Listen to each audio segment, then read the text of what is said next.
we go.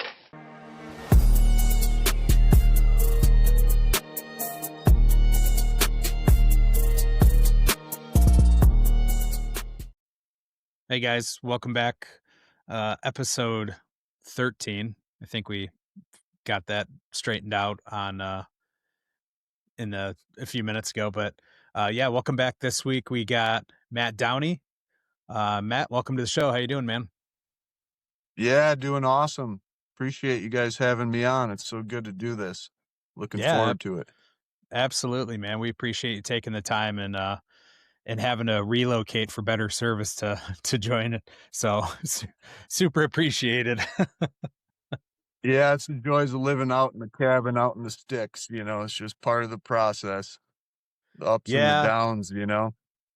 Yeah, I get it, but I'd still almost rather take the cabin out in the sticks, versus having good Wi-Fi.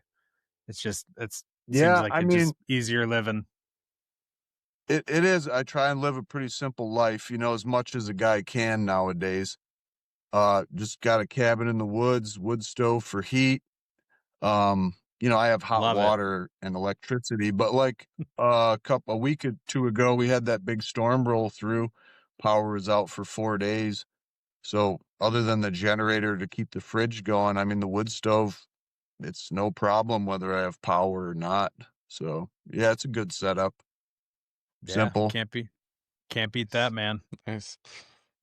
So for some listeners that may not know you, because we got them all over the U.S. and actually even outside of the U.S., which is awesome. Guess I like a quick intro, like who is Matt Downey? How did you get into backcountry snowmobiling? Just kind of give us the rundown. Sure.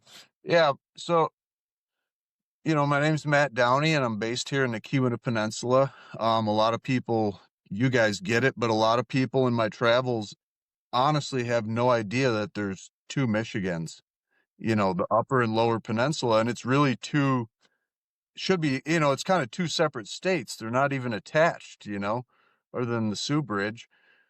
So yeah, I'm constantly pulling my phone out to point out to people that there's a whole chunk of Michigan up above Wisconsin. And a lot of people honestly, are just baffled, like, oh wow, I learned something new. So yeah, if for people that don't know the Upper Peninsula and realize that there are two Michigans, pull out your map and look on the north of Wisconsin. There's a whole chunk there below Lake Superior, and that's the Upper Peninsula of Michigan. So yeah, check it out. It's a good place. There's not a whole lot up here. It's a lot of wilderness. I always say it's the next best place to being in the mountains. For how much snowfall we get, 300-400 inches a year, and not being at 10,000-12,000 foot elevation. That's some impressive snow numbers. For and sure. we have enough terrain that it's, I always say up here is a great place to get a foundation for backcountry riding. And that's really what it was for me. Started off, and back then sleds were a lot different. My first sled was a phaser, and I ran that poor thing ragged. By the time I was done with that poor sled, it was nothing but zip ties and duct tape and bungee cords. I think it ended up going to my cousin, but yeah, but it was a good learning curve, But yeah, basically started riding, probably around 15, 16, started riding sleds, and that phaser was my first buggy. And I gave it, everything I could on that sled. And, back then I didn't realize, about fan cooled versus liquid cooled. I was just on a sled pinning that throttle, and it was awesome. I didn't know there was a whole nother level of power to unlock. So the first time I got my good buddy Chicken Hawk, he's like, they were on Polaris at the time. So they had these modded out 650 Polarises. They were 121s because nothing was really lengthened back then, but he had a 2-inch paddle on that.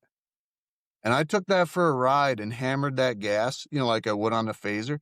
and that thing just stood straight up across the yard, and I mean, as hard as I held that throttle, it just went, and I came back and I was like, "All right, now I understand. I understand. Yeah, I need a liquid cooled sled." And of course, he's like, "Well, not quite yet. I've seen you on that phaser. That's good for you." And it was, that's about what I needed for a few years to run that thing, you know, ragged basically. Um, but yeah, eventually ended up getting my first real sled, which was a '98 Summit. It was a '98 Summit X 670 HO 136 inch and a quarter. And so that was really like my first real sled for deep snow. And at the time I was going to school at Michigan Tech for civil engineering and needing a way to kind of, I was working construction in the summer, but just not really able to, make ends meet. I was working at Napa, the auto parts store during the week and also taking classes. But I thought, gee whiz, if I could take some guys out on the weekends, that'd be a little extra money. So that's what I started doing. And that was decades ago. So started taking people out. And, in the beginning, there was a bunch of us. John D., the meteorologist had a lot to do with it too. And a few of Yeah. my other friends, Brian and Al and Teddy and BJ and Kenny. There was a bunch of us in the beginning that were all kind of pitching in and guiding. And then through the guiding the first few years, then you're taking all different walks of clients and people from the surrounding Midwest. So we started running into people. We ended up meeting with Rick Dobson, from Dobson Entertainment. We started filming. And so yeah, in the beginning there was a few of us and we are all kind of pitching in, and eventually life happens. Marriage, kids, the cost of Mhm. snowmobiling. Yep. After a few more years, I was the last soldier standing. I was the only one left guiding and kind of took over Keweenaw Snow Expeditions. And so, yeah, the last 20 some years, basically, I've been running it. And, through that Keweenaw Snow Expeditions, it's really led to a lot of crazy opportunities that I always hoped for and dreamed of. But, you know, you, you never fully think you're going to get there. It's always, hopes and dreams. You hope that hard work pays off. So, yeah, it's really been a journey. But in the beginning, it started just as a guy trying to get through college. Um, and of course, I love doing it. So here I am with a civil engineering degree and 20 plus years guiding experience. Seems pretty logical, right? Yeah. Whatever. Hey, if that's what you love, man. I mean, if you look at people and whatever they're doing, a good chunk of them don't even have a degree in what they're actually doing for their career. So, I mean, and yours Sure. seems like it's a lot more fun than civil engineering. So, I'd probably take Yeah. backcountry snowmobile guiding over that too. Yeah, for So, sure. so how like riding in the Keweenaw, how did that shape I guess how did that prepare you or kind of shape you in your approach for riding in other areas, like riding in the Keweenaw versus like riding out west? Like, how did the Keweenaw, I guess, prepare you? Because I know you go out west a lot. So, like, how do you think that Yeah. helped you? You, it was a huge impact. I mean, honestly, I think it's the best way to start, honestly, is to start, especially if you're here in the Midwest, is up here's a perfect place to start. We have tons of snow. Um, it's not always beginner friendly, and that's tough, but as far as learning to tree ride and ride steep terrain and get a good solid foundation for backcountry riding, there is no better place because it gets pretty deep and the terrain is just gnarly enough and the trees are tight enough. It's kind of sink or swim around here. So you learn pretty quick after wrecking some sleds. And like, okay, I got to get, it's the process of learning, yeah, to get the sled up on edge and then learning to control it and eventually getting the sled to go mostly where you want, at least most of the time. But yeah, it was a huge help to start here for sure. Cause we don't have typically avalanche danger. and we don't have elevation, you know, so it's a good place to start. The only downfall is you get used to that sea level horsepower, and then you do get out to 10, 12,000 feet, and you're like, "What happened? What happened to this thing?" Something's wrong with my sled. It's Yeah, not I mean, running right, you just know? starting it in the morning, it's feels like it's blown up, you know, it's like Yeah, there's just nothing there. yep. Yeah. Um, No more power. mhm. But yeah, Yeah. it's, you know, the East Coast and here in the upper Midwest is a fantastic place to learn and get a good solid foundation for, backcountry riding, you know, and then step it up and go out west, you know, and then incorporate your AVI training, you know, steeper terrain, deeper snow. But yeah, this is a great place to start. It really is. Yeah. No, I agree. I mean, riding up there a bunch, it's definitely like you said, to your point, it's sink or swim. There's definitely a steep, no pun intended, learning curve to it. Trying to navigate through some of that terrain up there. So, how did you think your riding style has evolved? You know, throughout your career or since you started riding the phaser till now. But how like over the terrain, like techniques, like how do you think you've changed? Yeah, it has been a progression. You know, in the beginning, I definitely had way too many mornings with way too much coffee watching sled necks, um, Boondockers, Thunderstruck, and all those old school films really had an impact on me for the good and bad, especially the Dane Ferguson and Jay Quinlan segments. Yeah, that really stuck out to me. You know, that was like, because the guys that I rode with here, you know, they definitely rode hard. So, you know, we were always pushing each other, and riding around here is great for that, whether it's ripping down the pole lines or, you know, deep days in the woods, you know, in the trees or the logging roads. It's a good mix, you know. Um, but yeah, in the beginning, I probably hit things way too hard. I didn't scope landings. A lot of it was just ridiculous, you know? Just I go. would just look at something and be like, "Hey, can you film this?" Or even if the camera wasn't there, it was, "Hey, can you just spot the landing, make sure no one drives over here?" And a lot of times it worked out, and many times it's everyone knew when that was coming, you better line up and sit and watch the show because something was gonna happen, good or bad.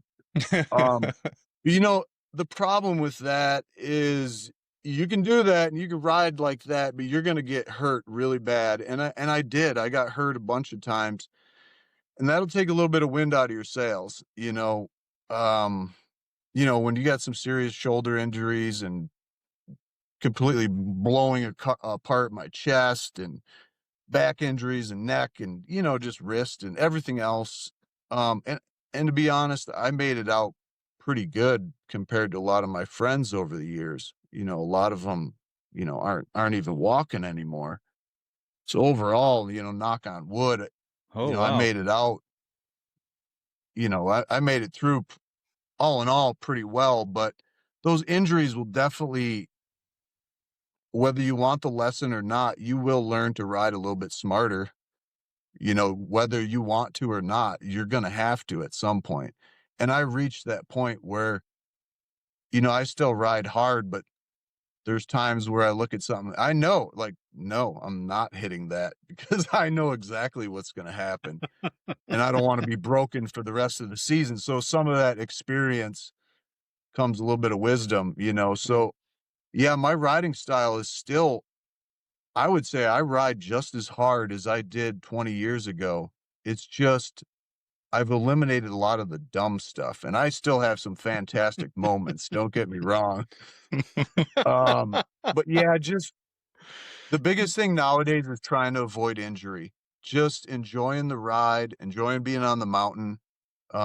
You know, I'm not guiding as much and doing clinics as much as I used to because years ago, there was many, many years, probably 15 plus years strong, where I was on the snow 100 plus days a year in the Keweenaw, plus out west a little bit, Mm-hmm. or close to it. And that's a lot of riding.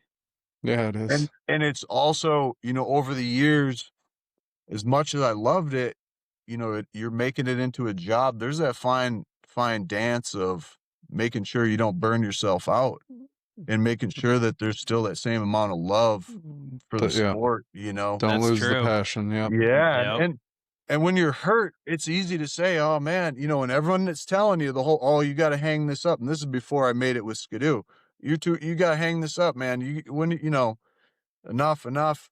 And of course, I'm not going to listen to anybody. I'm going to keep doing it because I love it. And, but yeah, you got to kind of keep yourself in check with the injuries versus riding hard, because it's hard to do both. It's hard to really push limits and not be hurt all the time. Calculated risks. Yep. Calculated That's risks. it. Yep. So, well, what do you think separates a good trail rider from a solid backcountry rider? And that's a great question for the Midwest, because there's so many guys that kind of love to do both. For me, I never, if you get on the trails and it's freshly groomed and there's no one out, it's awesome. I get, why people enjoy trail riding, but for me, it's really the groomed trails are almost like the paved roads. It's just kind of get me out of town to get me where I need to go to jump off somewhere. The highways. Yep. But, when the trails are good, it's awesome to get on them and rail. Just a nice day on the trails when it's smooth and get after it safely, but, have some fun. It's a good time. But yeah, the biggest difference for, backcountry and trail riding is just the style. Trail riding is more sit down. Your gear is heavier. Your helmet typically is a full face or, like an oxygen style where it's heated. You have cords. You're really suited up for high speed, cold weather. Versus in the backcountry, typically I got to be moving. I'm dressed pretty light, typically like a one piece, non-insulated, Non-insulated. Yeah. open face helmet, goggles, a thinner glove. So yeah, I mean, when I'm on the groomed trail, I'm pretty frozen. So I typically a few miles and try and get off as soon as I can. Because once you're in the woods, you're working a lot harder. And for me, guiding a lot of times circling back to go get people that are stuck or, whatever, or if it's a coaching clinic day, you're really working as a coach. You're pulling people out constantly. So for me, yeah, I dress pretty thin. Now, I also carry gear with me, puffy jacket, extra thick gloves, because I do go prepared in case I do have to spend the night, stuff to get fire going, all the emergency gear. But I'll carry thicker gloves and a puffy jacket to put on because, yeah, if I'm standing still for more than 20 minutes, I'll have to put the jacket on. Yep. Versus a trail rider probably could hang out for a couple hours, outside, whether they're riding or not. So Yeah. it is a big difference, And just the setup of the sleds. The trail sleds would be a much wider ski stance, shorter track, lower lug profile, typically probably a stiffer suspension.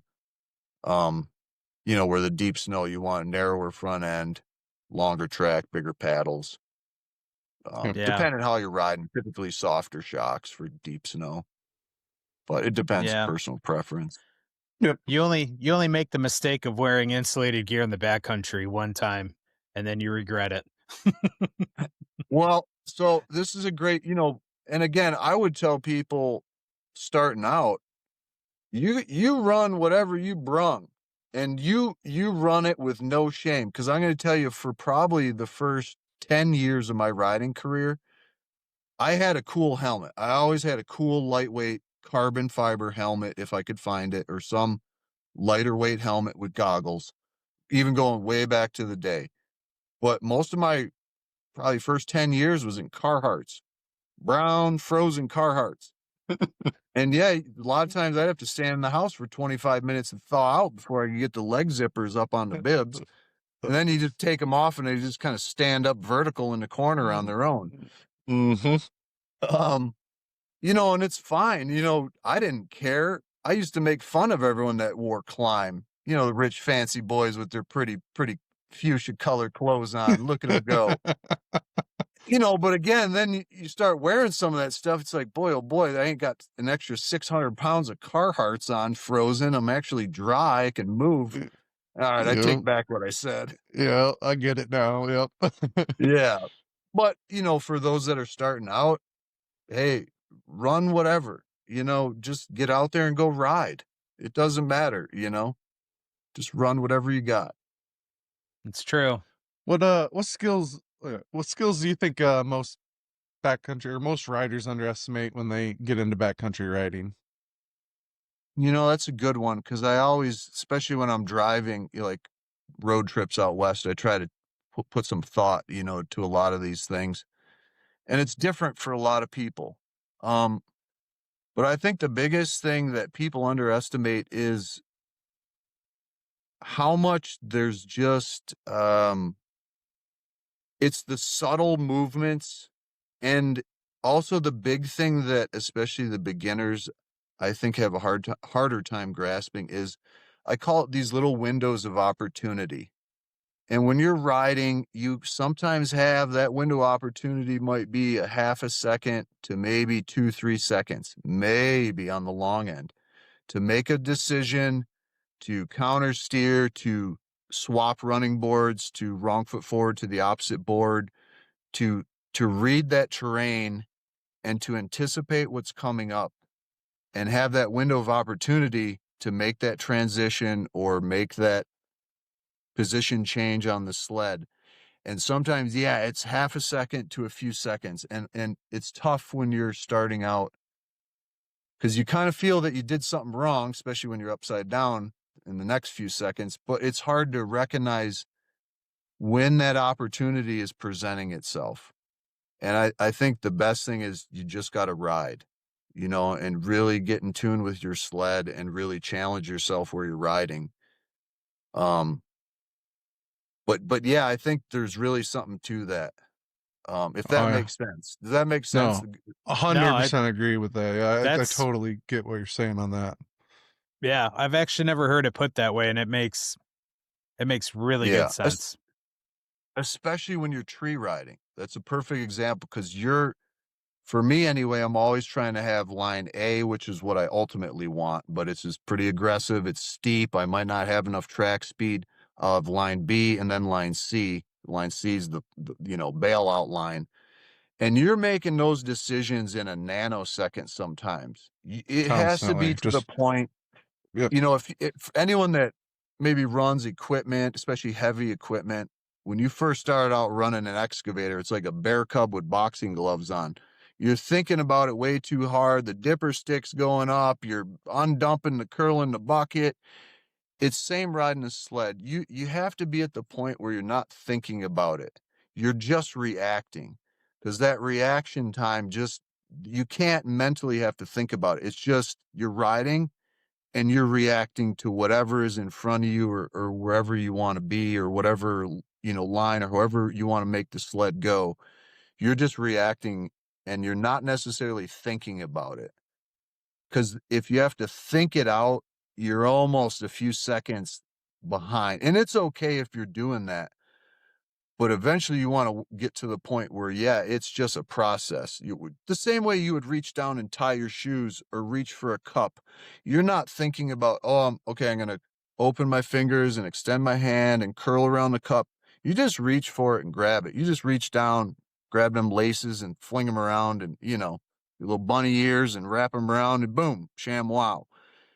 And yeah, I think ultimately is just spending time riding and finding a group of people that kind of want to do the same thing. Just get out and go mess around for the afternoon. Like, hey, we're just going to stay in this zone. Let's just play around in side hill and, work at tree riding. Because ultimately that's what you need to do to get good at it is be in that terrain, in that situation.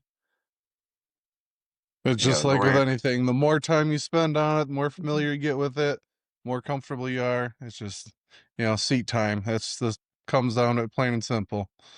Yeah. Hmm. So what kind of inspired you to start Keweenaw Snowmobile expeditions and your whole guiding and riding clinics? Mm-hmm.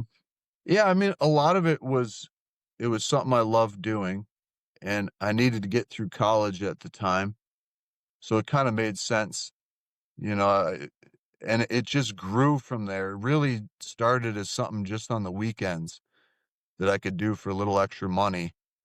And then, like I say, from there, we started getting into filming and with Rick Dobson and a few other people and started going out west, making trips out west. And then, from there, I was just so into it.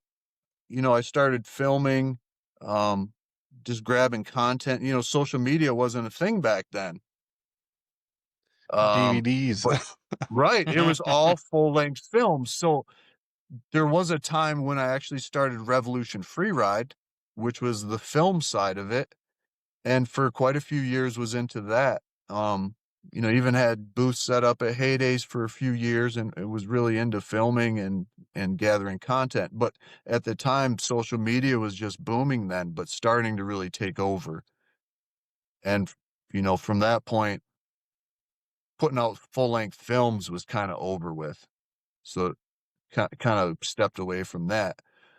But then started getting into social media, and that led to, getting more and more sponsors. And along the way, yeah, started incorporating because I didn't really know what to call it. Back in the day, it was just people would ask, how do you carve or how did you just do that? If you side hilled something.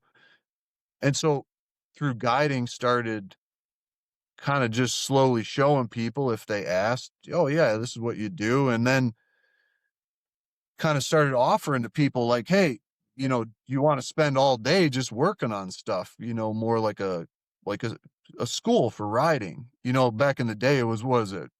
Brant's, and Brett Rasmussen had their I Yep. forget what it was, the after school Rasmussen's, videos or whatever they called it. yeah, Um,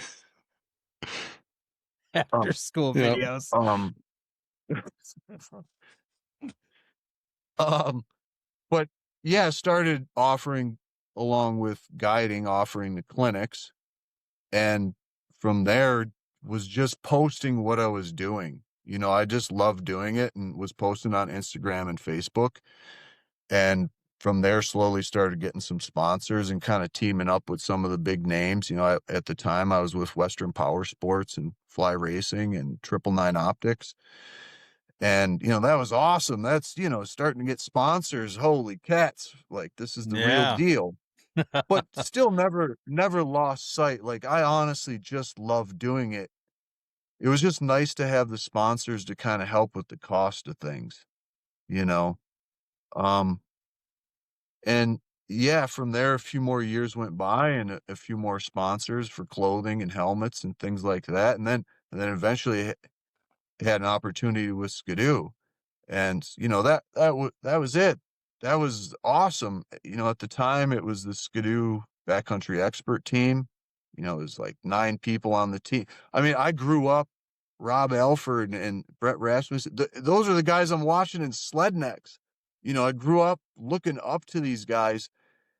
You guys don't know how many times I pinched myself like, oh my God, is this It's this real? real. Like, I'm in Yeah. meetings with Skidoo, with Jay Menaberry and Ashley, and like, oh my Yeah. God, Jeremy Mercer. I mean, it was totally different in the beginning, and I'm so thankful for it. It was just, especially coming from, small town here in the Midwest and not having like a lot of money or a big race team, to kind of help jumpstart, so to speak, the career. It was Yeah. just hard work, just Well, grind every Yep. day doing what I love. And yeah, it was a really special opportunity. And I'm so thankful for it.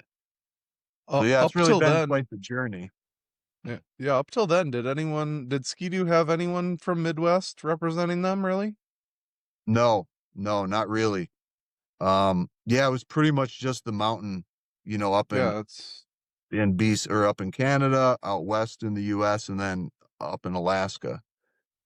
So awesome. yeah, it was a good opportunity, and at the time, that's when they had come out with the Backcountry, as its own sled, because for a while it was Backcountry Renegade.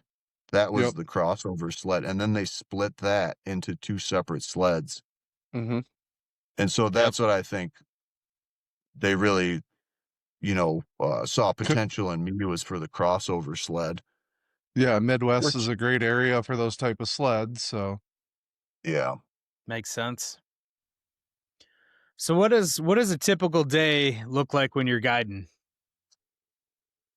It's typically we meet up around 10 a.m. We have a lot of contact beforehand, so everyone is kind of up to speed with what to expect and what to bring for the day. I always send a email list of gear that everyone should have, at least as a starting point. And so, yeah, we'll meet up in the morning around 10 a.m.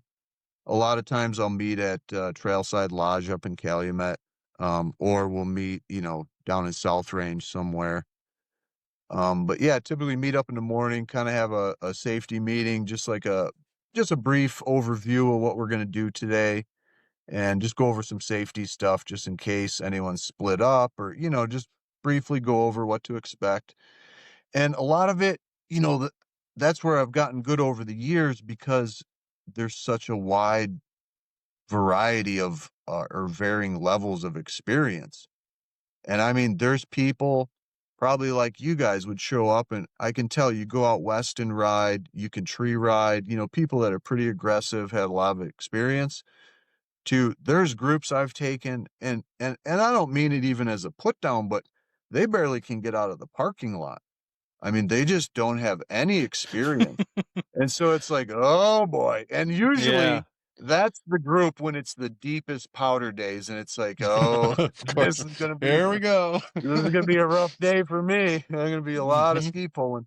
And it's tough, because I do wanna I always wanna challenge people, but I don't wanna overwhelm people. And there's a fine line, of finding that sweet spot, especially when you don't know all these people. I've just met Yeah, a lot of these groups and people for the first time. So I'm very quickly trying to read people and assess just by looking at gear, the condition of the sleds, what sleds are they, what they've told me, and kind of basing on where we're going to go for the day. But yeah, typically we would take off on the groomed trail for, a few miles, and try and get off as soon as we can into, some logging roads or more of a backcountry setting, and kind of spend the day just off trail in the woods. Um, we'll stop, take breaks as we need. Typically we bring our own food and water, just stop for snacks as we go, especially, years ago, it's the thing, years ago, we would almost always stop for lunch somewhere, grab a pizza or a footlong, at the Cliffview or something up north. But back then, when on the deep days, we had to stop for fuel. You couldn't ride powder all day, especially for me guiding up front. If it was a deep day, I had to get fuel by about 1 o'clock. Where these new 850s, honestly, if you run a tank of fuel out of them in the backcountry, you're going to be dead tired. Like, if you need to go yeah. get more It's fuel, time to go hats off home, to you. Hats anyways. off Yeah. to you. But yeah, Oh, for me, if I run a tank of fuel out of these new sleds, like, that's a good day. I'm good at that point. Especially when you're riding 7 days a week, you got to pace yourself. That's true. definitely. So when you're out when you're out doing clinics and stuff like that, or just riding with, clients, I guess you could call them, what what mistakes do you see them? What are some common mistakes that they make? Yeah, well, the biggest one is probably what we touched on earlier, is just that little bit of hesitation. And when it's deep out, if you hesitate or get out of the throttle, you lose even just that little bit of momentum. A lot of times that's enough. You're going down. You're stuck. Um, so yeah, a lot of it is just hesitation and trying to maintain momentum. And that doesn't mean going 50, 60 miles an hour. Sometimes maintaining momentum is just keeping the clutch engaged, just trying to maintain 10 miles an hour. Because a lot of times completely letting out the throttle and then getting back in it. When that clutch re-engages, you're almost kind of spinning out, so to speak. It's real easy to dig a hole versus if you would have just stayed in the throttle steady, even at that 8, 9, 10 miles an hour, that would have been enough momentum to just keep you going. And sometimes you do need to give it a full snort full, and that, you know, it needs to be to the bar for a second. And that's also hard for people to do, to know how much throttle control, besides sled positioning, is just how much throttle. And for that, I would say people just go out in a field, in an open area where you have a ton of room and not a lot of people. And you need to just do a bunch of start stops and get used to trying to wheelie and let out of it, and getting used to how much it's going to decelerate so you don't, fly over the bars, and just get used to that throttle and getting used to being able to wheelie the sled, because that's really important, especially in the Midwest here for crossing creeks. Out west, they're too deep. You just fall in the river all the time. I do. But here they're only 4 feet deep. You got a chance. You can kind of wheelie across them. So yeah, throttle control and knowing and not being afraid to pin it and understanding what the sled's going to do, versus how much throttle you give it, is another one. And then of course, just counter steering for those that have never done that and haven't really mastered that skill set yet. That's a tough one. Because again, you're trying to think your way through it, which is good at first. You have to just break it up in steps. But yeah, it's an awkward thing to say. Yeah, if you want to turn right, just turn the bars to the left. It's easy Yeah, peasy, and they yeah, just look at yeah. it sideways, and it's like, wait, what? You Yeah. know, so yeah, that's a big one. You know, sled setup too. And it's personal preference. Risers, go back and forth. But a lot of times I still see in the Midwest really tall risers. Um, and it's personal preference. If you can ride and you're comfortable and you can get the sled where you want, hey, run it. But typically I would say run a much shorter riser, even if you're a taller guy. Like I'll run 2.5 or 3 inch riser if I can, with just a slight upsweep on the bars. And that will really help you, especially when you get in the trees. You're not going to notice it out in the meadows on the flat, but the short bars and having the right sled set up, you'll really notice it in the trees. It'll make a big difference. Definitely. But yeah, probably those are the big ones, just throttle control, working on hesitation, and just the getting down the basic maneuvers, for backcountry riding, of wrong foot forward and counter steering, and really Yeah. understanding what that does. And take them back to the Cars movie. You got to turn right to go left. It's hard to Exactly. get Yeah, that, there you but go. it's Yep. what you got to Yep. do. So, And hey, it's the same thing. Sometimes you do end up into Thule's, just like in yeah, cars. yeah, yeah, At first, yeah. yeah, there's a learning curve. Definitely, definitely. We touched on this a little bit, but what makes the Keweenaw such a unique place for backcountry snowmobiling? I think it's overall just the mix of terrain and the very, very technical hardwoods. Honestly, whether it's snowboarding or snowmobiling, it's just really good terrain for winter sports. It's for especially for aggressive riders, I would say. It's kind of a heaven. Um, it's a little bit tougher for beginners, just because we don't have, say, like Grand Marais. We don't have a lot of just big open meadowy type stuff. It's Yep, kind of like we talked about earlier, sink or swim. yep, So if you're up for it, it's a great place to learn. We got snow that's very comparable to out west, and enough terrain where you really can kind of get a good foundation for backcountry and mountain riding. And that's pretty awesome to have that much yep. snow, and just really the shoreline of Superior and just all the old mining stuff. It's just a cool area. Very It's cool. got a Yep. good vibe to it. There's nowhere else in the country like up here. The Houghton Lift Bridge, you know, for everyone that's been up here, I'm sure you To guys ride would across you it, see yeah. yeah, as soon as you pull up and you get your eyes on that, you're like, "Yeah, boys, here we are, we made it. Yep." Uh-huh. You know, especially at night when it's snowing and the bridge is lit up. It's a beautiful structure, you know. I'm kind of a Oh, dork for nerd. sure. That's my nerd civil engineering N side geeking out on no, bridges, but it is a cool I bridge. totally get it. You always know you're in the Keweenaw when you see that thing, for sure. Yeah. So what's an ideal rider for one of your expeditions? Like experience level, mindset, expectations. What do you like to see out of someone that comes to one of yours? Yeah. You know, the biggest thing is probably just being positive and open-minded. And I do put that in the email that I send. You know, that's really your strongest suit, you know, especially starting out. It's going to be frustrating, it's going to be tiring, it's going to be exhausting. You're going to get stuck. Depending on conditions, you might get stuck a lot, but it's all good. You know, I tell people this is my job and I do a good job at it. Like, it's no problem. I'll pull you out 1,000 times. I might need a second to catch wind here and there, but Yeah. it's all good. You know, there's no pressure.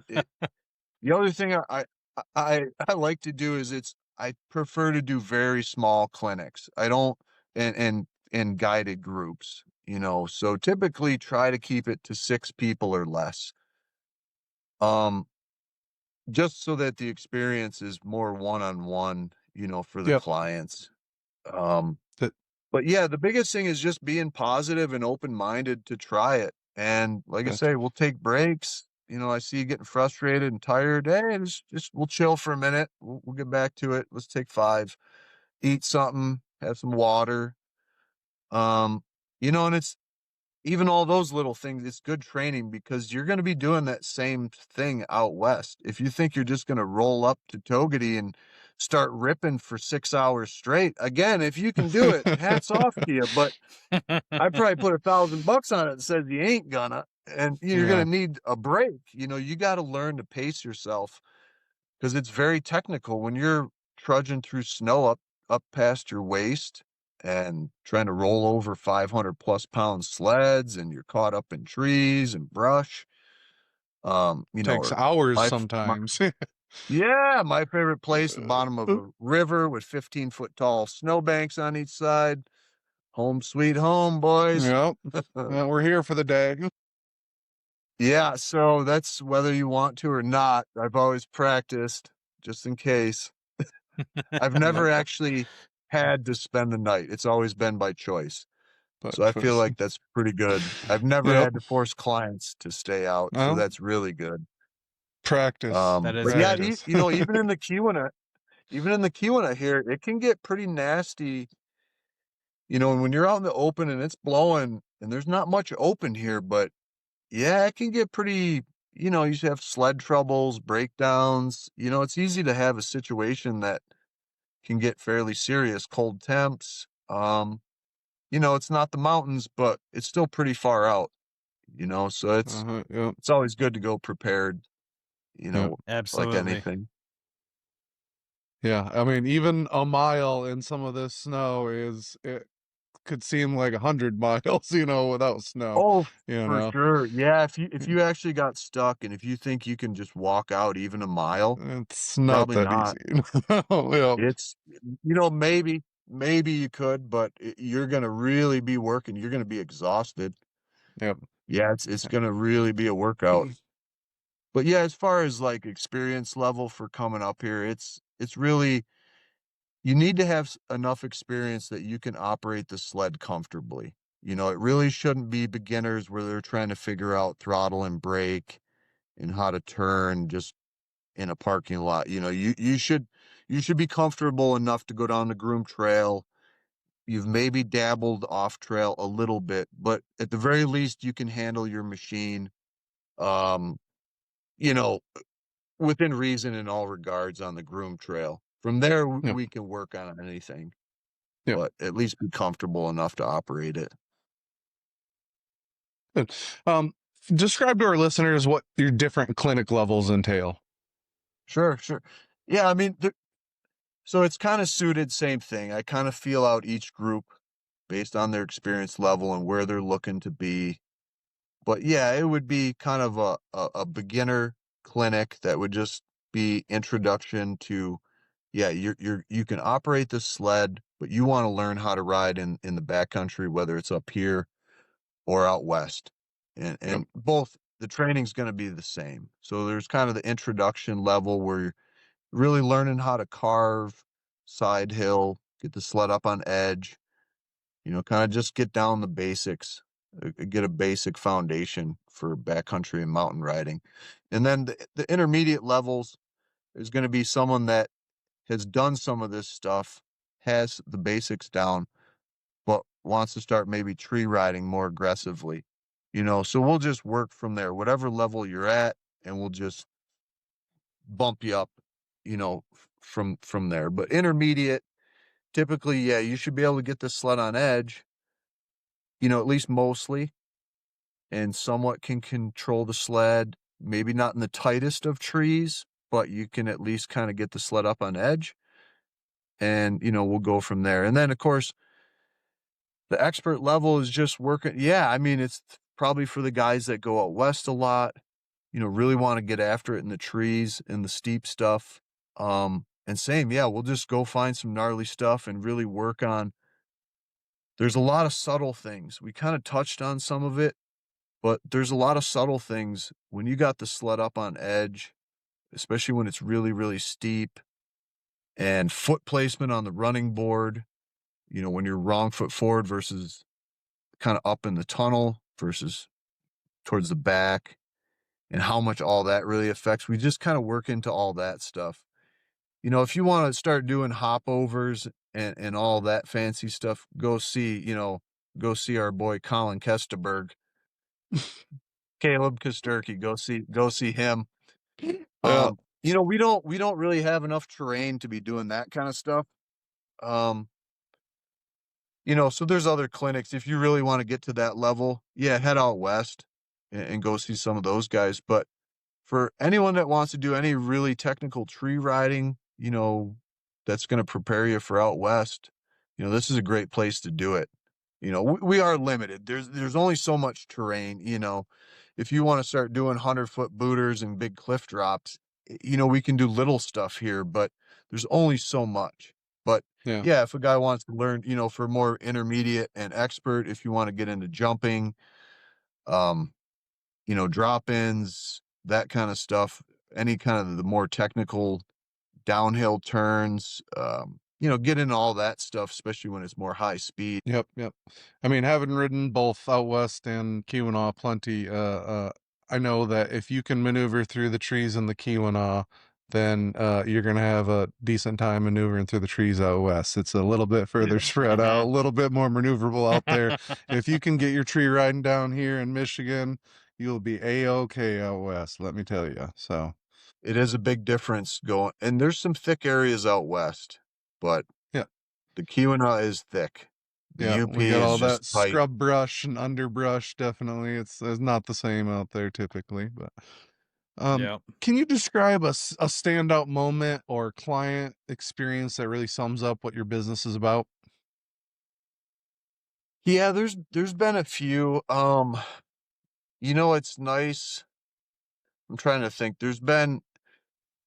I enjoy the family aspect of it. So especially when it's a father son, I definitely try to make time for that kind of situation. I try to make time for everyone, but like I said, I have cut back on how much I'm guiding the last Yep. few years.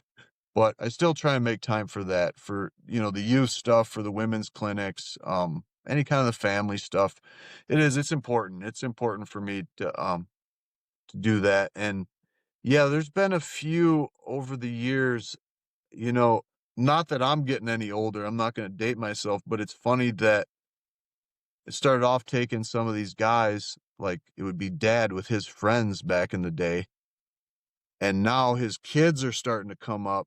And sometimes now dad doesn't even come up anymore. It's like just his kids. So like the whole Kids. generation, I'm on to the next generation guiding. Y- Yep. And to me, That really is special, and it gives me hope for the sport because it is in a tough spot. The whole industry is in a tough way. For sure. But there's hope. Yeah, when the kids are starting to call me up, the boys and the sons and daughters too, it's all good. Everyone. But yeah, when the kids are starting to call to come up for a clinic or go out for the day, that's pretty awesome. That Just is. to know that the sport's going to continue. Yep. That means a lot to me. And yeah, there's been a few moments where some people really have just clicked, like they showed up. Um, and it's been both for some of the women and for men. People show up, they can ride the sled, but not really too well off trail or in the backcountry. And to watch them progress in 2 or 4 days to really almost rock star level, it's like, yeah, you just see it really click quickly with them. That's And cool. just to see that enthusiasm as a coach, that's really it. That's the moment, because you did your job. You were able to convey that information in a way that they were able to respond to. And you gotta do it different ways for different people. It's not just one method sometimes. So, yeah, it really makes me feel good when it clicks off with somebody, and to hear them and see them, when you can hear their hoots and hollers Their and as they excitement. Yep. ride away, it's a Yep. good moment. It is, and to share that moment on the snow, through all the joys and the frustrations, it's good. It's Yeah. it's a Yeah. That's good time. that's cool. Yeah, that is cool. It's gotta probably make you feel good too that they're including you in the future of the sport and hitting you back up to take them out, and it's just kind of like, I don't know, Yeah, maybe coming full circle is the best way or maybe not. I don't know, but for sure. I Yeah, no, for it's a sure. cool feeling. It's got to be a cool feeling. Yeah. So Yeah, it really is. so the Michigan and Midwest, I don't think they get the same. It doesn't get the same recognition as obviously riding out west or maybe in some other areas. But what do you think people misunderstand the most about riding? I mean, in the Keweenaw or just in the UP in general? Sure. It really is that for us Midwest riders, we really are underestimated. And on one hand, it's rightfully so because we're not, our backyard is not 12,000-foot mountains with avi danger and elevation, 20-foot snowpacks or deeper. It's a whole nother level out there. And it really is. And should warrant the respect. It shouldn't be compared to the Midwest riding because it is a whole nother level up. But with that being said, I kind of do take it personal because, like, for me, I kind of got a chip on my shoulder. Like I say, I give out west the respect it deserves. But also, I'm gonna let them boys know I'm gonna be tail grabbing your ass up that mountain because we can hang.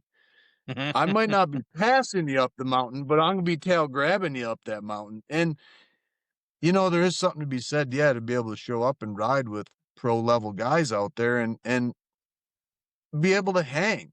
You know, they're definitely they have some skills. That's their backyard. They should be a little bit better. They should be.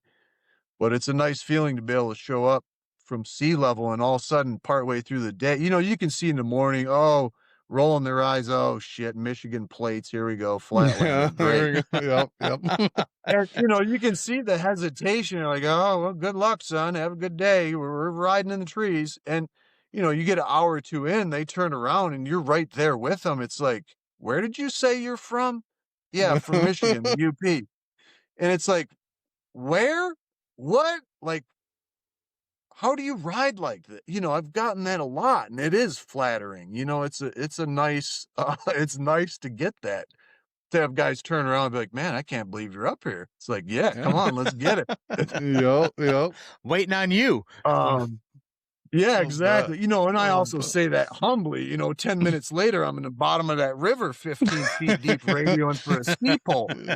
So Hey, can I have I a little take it help? with a grain of salt. Good with the bad. Yep. But yeah, I would say that's definitely been a point in my career. I've tried to do it as humbly and, professionally as I can. But yeah, to kind of put the Midwest on the map to say, hey, it ain't just the big mountain riders that can hang out there. And like I say, Yep. I give them the respect. There's many levels to this game, but I would say for the Midwest riders, you absolutely stay hungry and keep riding because we're right there with them. This is a great place, like I say, to really get a foundation for backcountry and mountain riding.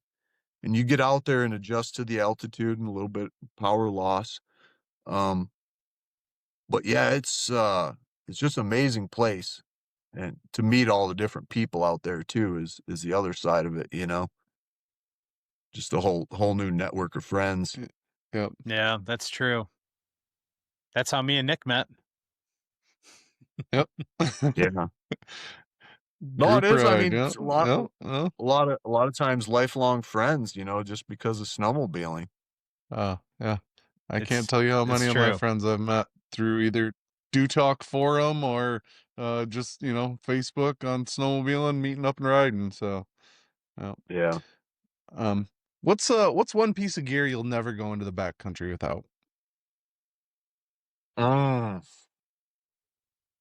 Like the top pick, most important. Yeah. What would you number one you're putting in your bag, other than your bag? I mean, there's a lot of things, I'll be honest, that I absolutely won't ride with. You know, I got kind of a base list of things. Probably if there was one tool, if I had to pick one, it would probably be the shovel or the saw.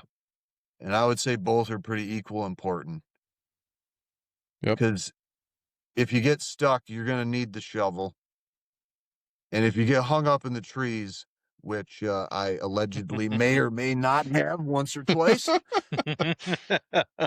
Yeah. You're gonna want that saw then, yeah, you're going for to need sure. the saw. I would say if I had to pick one, probably the saw. If I had to pick only one, I'd bring a saw. Yeah. Rip the snow flap off It's- and use it for shovel. Yep. Yep. Yeah, There you you can go. always use your feet, you know, tank a trail, you know. Yep. How do you encourage respect for land access and local communities when you're riding up there? So this is a big one, and this is part of the reason why I've pulled back on guiding so much is just because of the land use, especially in the Keweenaw Peninsula, so north of Houghton. Mm-hmm. Because a lot of people, you know, it's confusing. Like for us up here, when we say the Keweenaw, we mean the peninsula north of Houghton. And I think a lot of people confuse that, and they'll include maybe down towards like Twin Lakes and South Range, and I don't know what they include, but that's typically we don't call that the Keweenaw. You know, that's just, you know, south of Houghton. But so I'm referring to north of the bridge, north of Houghton Hancock in the Yep. Keweenaw Peninsula. It's really changed. You know, there's still some areas where I guess technically you could ride, but it has changed so much in the last 20 years. A lot of it's private, a lot of it's conservancy land. Um, a lot has really changed, and it's made it tough for legal riding. Cut So off your yeah, ways to there's get to those areas. yes, I mean Yep. compared to 20 years ago, yeah, it's we've lost probably 70-80% of the riding areas that Wow. back in the day was no issue. Yep. Yep. And now it is. It's things have changed. So I've had to change what I'm doing. Um, and of course it makes it tough because I would say I would love to just move everything out west. And I do some events out west, but there's a whole nother gamut of dealing with Forest Service, pulling permits, and I would want it to be legal. Yep. And to be honest, I don't want to have to deal with Forest Service and pulling it's horrible process. It's horrible. And you know, so it makes it tough because you're just trying to help people, you know, do a clinic or whatever it might be. And yeah, it's a big deal to try and do it out west. So hats off to the guys that are still doing it because it's a Yep. big deal. It's a huge pain in the butt. Yeah. Um, but yeah, as far as in the Keweenaw here, you know, it's I stress it when I'm guiding. I stress it. I try to stress it, you know, in some of my posts without overdoing it. But you know, in essence, we're kind of losing the battle. You know, every year is a little bit less and less riding areas. Yep. Some of it is our own doing and some of it not. It's just the way the thing, you know, the dice roll sometimes. but there is a small part of it that are things we can do, and part of it's just picking up trash. You know, when there's oil, Yeah. two-stroke oil can, snowmobile belts, you can't Oh say that, "Oh, gosh. it was the snowboarders, it was the mountain bikers." Nah, man, it was us. We did it. Yeah. You know, all the beer cans and trash, Yep. and, you know, we gotta pick that stuff up, take it with you, because as soon as someone takes a photo of that, we have no argument. We have Yeah. 0 argument to say, "Oh, well, no, it was us. We did it." Yep. Yep. And maybe not you or I personally, but in essence, you know, we're all part of the sport. Um, so yeah, it's important that 1, we just pick up after ourselves is a good start. And 2, you know, it's tough, but if it's not legal to ride there or you're not sure, we probably should stay out of there. Because that's the other thing. We start tearing up areas where we're not supposed to ride. Again, when there's snowmobile tracks through there, it's hard to argue that, oh, it was the Yeah. side by side, it was the trucks. Yep. You Yep. know, for instance, the one, Yeah. it happens a few times a year, people down like in Twin Lakes, they're out tearing up powder in the cemetery, like, or in the golf course. Like, The come on, golf guys, carts like, crossing have a little owners. Yeah. respect, not in the cemetery. Yeah. Please, not in the cemetery. How dumb can You you know, be? that's, yeah, it's, you know, that's just a big, you know, and then as soon as that hits online, it's fuel for the fire. We don't, Yep. we're not helping our cause. So yeah, probably just being mindful of where we're riding, you know, Onyx and apps. There's a lot of apps out there if you don't know the area to try and look Mm-hmm. online and figure out where you're at. And just yeah, pick up after yourself, you know, try and be a good steward. Because yeah, it just a lot of people will use that when they see snowmobile belts and some oil cans, they will for sure take pictures and post it. Oh yeah. And They want you know, it's people want to get it shut down. Yeah. yeah, Yeah. There's a ton of environmental groups that would love to have this shut down everywhere. And that's just yeah, you're literally just giving them ammunition. You know, you're giving them rope to hang us with, essentially. yeah. Yeah, we at least gotta keep up a good battle and keep our end up, not make it too easy for them. Because otherwise, yeah, we'll lose everything, you know? Yeah. Yeah. If it came in on your sled, it can go back out on your sled. That simple. Like, there's no need for that. Yeah. Yeah. Yeah. I never understood like driving down, like going down a trail or whatever, and you see like, you know, a belt laying on the ground or somebody hangs it in the tree. It's like you couldn't just put this in your tunnel bag. Like you couldn't, like you Right. had to leave it there. Like how lazy can you be? So Yeah. anyway. And it's such easy evidence, you know, it's so easy to pin back on us. Yeah. Yeah. You know, Yeah. especially when it said Bombardier or Polaris right on the belt. It's like, well, Yeah. Yeah. Well. hey, you got me on that one. Yep.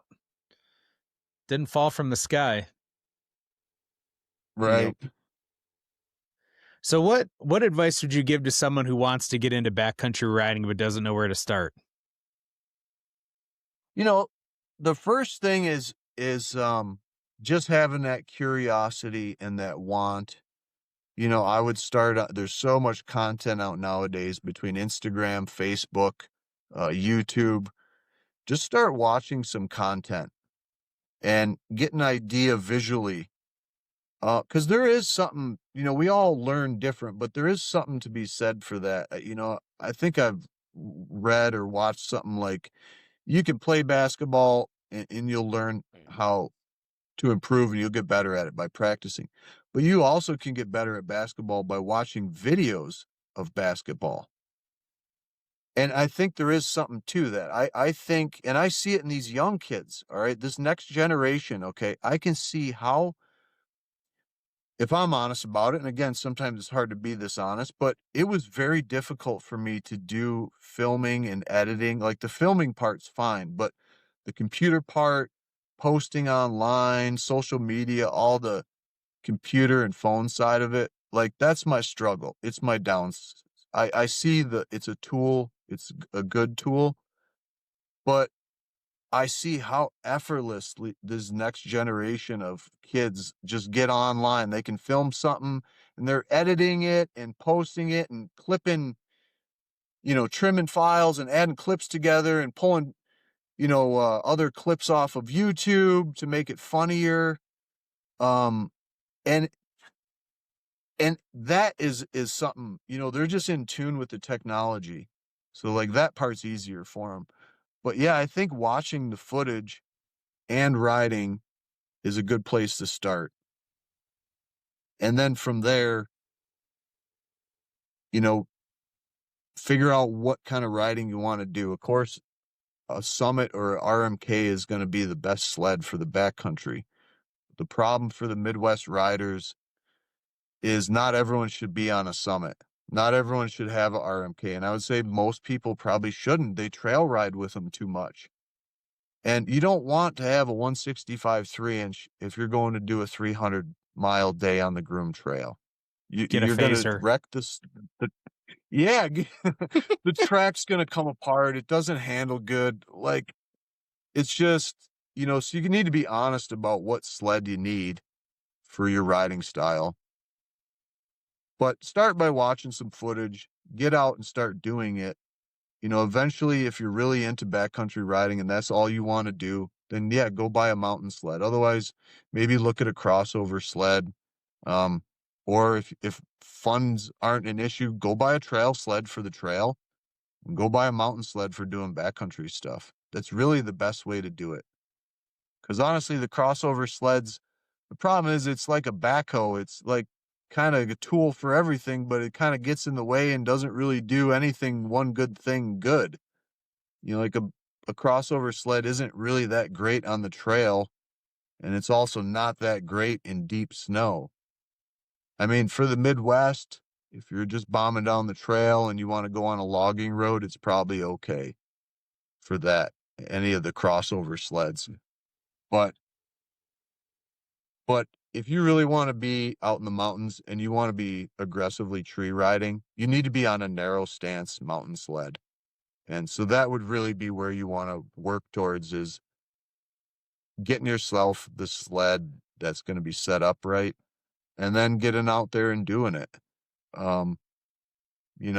If you want to do some clinics, that's a great thing too. It's hard for us guys. Sometimes pride is in the way.